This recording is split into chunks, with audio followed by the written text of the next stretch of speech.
gente vai começar agora a aula 3 de RMN, dando continuidade ao tema da aula anterior. Então vamos ver aqui, a gente já sabe que os elétrons, os átomos, os núcleos dos átomos já geram, né, um campo magnético, porque eles giram, tem carga e giram. Então, quando a gente coloca esses núcleos sobre um campo magnético externo, o que vai acontecer é que esses eletroímãzinhos gerados, que a gente pode chamar cada núcleo de um eletroímã, eles vão se orientar de acordo com o campo magnético. Então, eu botei aqui para vocês um ímã e representei o núcleo do átomo como uma barra magnética, um ímãzinho de geladeira ou qualquer coisa. Está aqui, tá? E eu aplico o campo magnético desse eletroímãzinho aqui externo, ele está aqui nessa direção. Quando eu coloco o meu ímãzinho de geladeira ou uma barra magnética qualquer dentro desse campo, o que vai acontecer? Vai haver um alinhamento. Né? E aí a gente tem dois possíveis alinhamentos.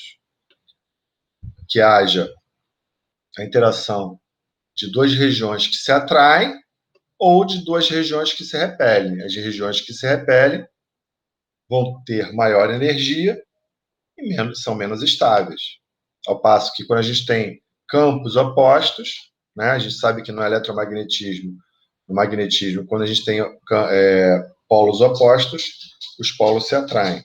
Então a gente tem essas duas possibilidades e é importante para agora a gente observar tudo que vem a partir dessa observação. Então, quando a gente tem lá os nossos núcleos, e eu falei para vocês isso lá no início, na primeira aula, quando a gente tem assim os núcleos das nossas amostras, eles são núcleos que giram e que têm um campo magnético, um vetorzinho campo magnético gerado por eles. Só que eles ficam todos de forma aleatória.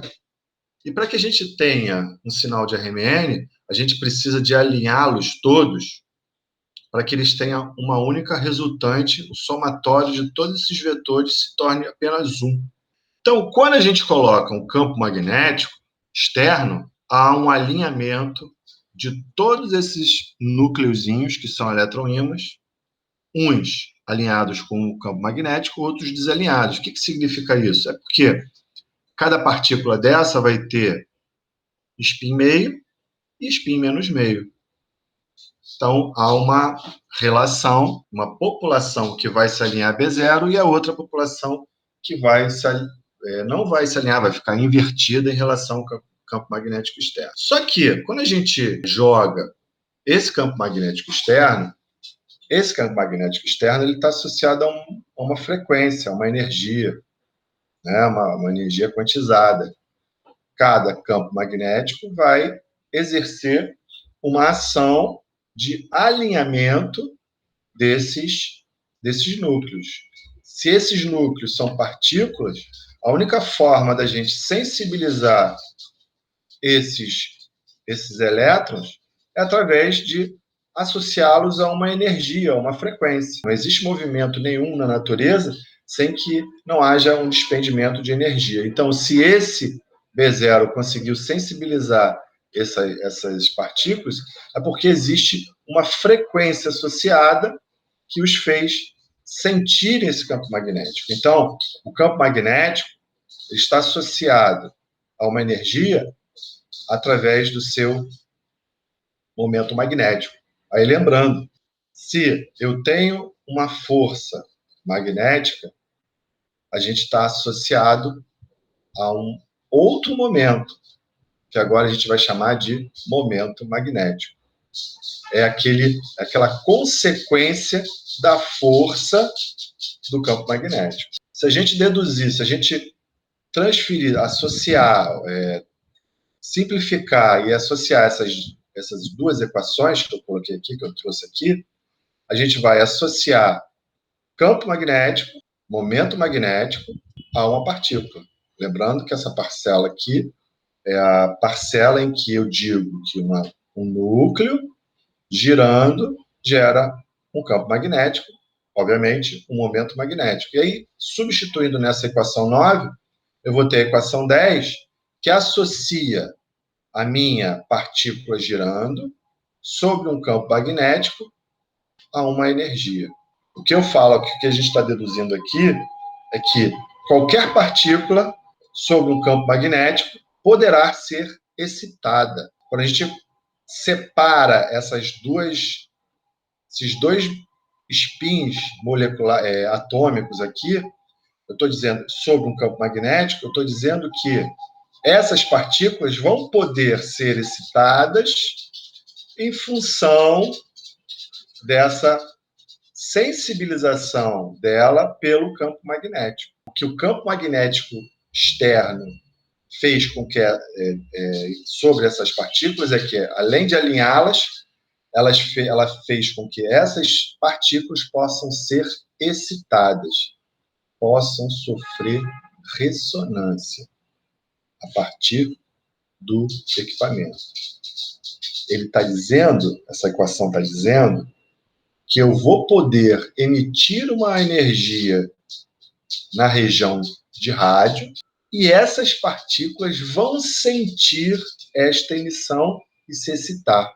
Então, essa lei, essa equação que a gente está vendo aqui, relacionando partículas em movimento circular e o campo magnético, essa relação partícula e campo magnético externo está associada a uma energia. Como a gente tem aqui a constante magnetogírica, cada núcleo atômico associado a esse campo magnético vai ter uma energia específica. Logo, cada átomo vai poder ser analisado sem a interferência do outro. E aqui a gente vai ter, como a gente tem aqui menos meio e meio, a magnitude dessa excitação vai ser a mesma, apesar da gente estar aqui colocando para baixo e para cima, o que na realidade, isso aqui é uma representação, mas a magnitude da frequência vai ser a mesma. O que está acontecendo aqui com esse sinal negativo e esse sinal positivo não é um simples resultado positivo e negativo, preto e branco, para cima e para baixo. Na realidade, isso aqui é uma representação em que diz que esse spin menos meio ele tem o mesmo módulo, a frequência e mesmo módulo do spin meio, só que eles vão ter sinais opostos. Agora, a magnitude da excitação é a mesma, então não existe energia se anulando. Queria que vocês compreendessem isso. A magnitude delas é a mesma. No entanto, o campo magnético gerado pelos dois é diferente. Diferente em sentido. Enquanto um gira em sentido horário, o outro gira em sentido anti-horário. Mas a magnitude disso tudo é a mesma. Então, o que a gente vai sentir, o campo magnético, ele vai se dar da mesma forma. Mas aí, o que a gente tem que fazer aqui? Lembra que a gente está falando isso tudo aí com a perspectiva de uma física macroscópica. Só que a gente está falando de partícula. E quando a gente fala de partícula, a gente não pode deduzir nenhuma fórmula utilizando as relações newtonianas, que a gente veio falando até agora. A gente vai ter que colocar isso sob uma característica quântica. Então, quando a gente transforma qualquer fórmula física, da física newtoniana, em uma estrutura quântica, a gente tem que colocar um operador quântico. O que é um operador matemático? Né? Um operador matemático é quando você, por exemplo, sinal de mais. Quando você vê uma expressão matemática com o sinal de mais, você não precisa ninguém te dizer que aquilo ali é uma soma. Você vai pegar 2 mais 2 e vai saber que o resultado daquele 2 mais 2 vai ser 4, não vai ser 0. Quando você bota um sinal de menos, você sabe também que aquilo é uma subtração. E aí, essa mesma conta vai ser 0. Então, esse operador aqui, tá, é um operador quântico, H cortado, é um hamiltoniano cortado. Você transforma todo esse parâmetro aqui em uma estrutura quântica. Logo, se é uma estrutura quântica, cada frequência vai sensibilizar uma partícula diferente.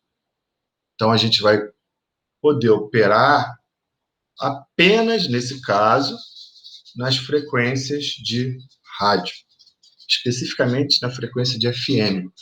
É bem restrito. Tá? Então, quando a gente fala isso, para a gente poder deduzir e avançar nessa estrutura, é que uma partícula nuclear em movimento sobre um campo magnético, a gente vai ter que ter uma energia muito específica. No caso da ressonância, é a rádio, no FM. Fazendo esses ajustes, fazendo as correlações entre o que significa ΔE da lei de Planck, HNI, substituindo HNI, sabendo que H cortado vai ser H sobre 2π. Substituindo, extraindo H cortado na estrutura anterior, na equação 11, colocando H cortado como sendo H sobre 2π, a gente vai conseguir simplificar algumas parcelas dessa estrutura. Então, aquela energia que estava na forma mais geral, agora a gente vai conseguir associar toda essa estrutura que a gente vem deduzindo, né? Ó, uma partícula que tem massa e campo elétrico em movimento, sob um campo magnético externo, vai ter uma frequência associada. Aqui, ó. Quando a gente faz essas substituições dessas estruturas aqui na equação 11, a gente vai deduzir que, faz a simplificação, a gente vai deduzir que uma partícula em movimento circular, essa partícula tem campo elétrico, tem massa, sobre um campo magnético, vai ter uma frequência específica. E essa equação é a que nós chamamos de equação do RMN.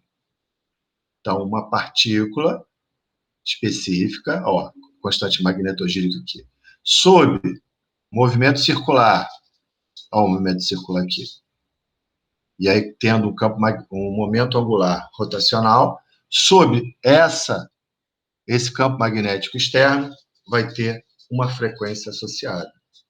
Então, essa é a lei do RMN, ou que nós chamamos de frequência do RMN. Então, tudo isso, essa matemática toda, para que a gente chegasse a essa dedução matemática. E essa dedução matemática, ela vai nos ajudar a compreender, a partir de agora, o RMN. Tá? Então, a gente vai ficar por aqui. Até a próxima aula. Beijo a todos.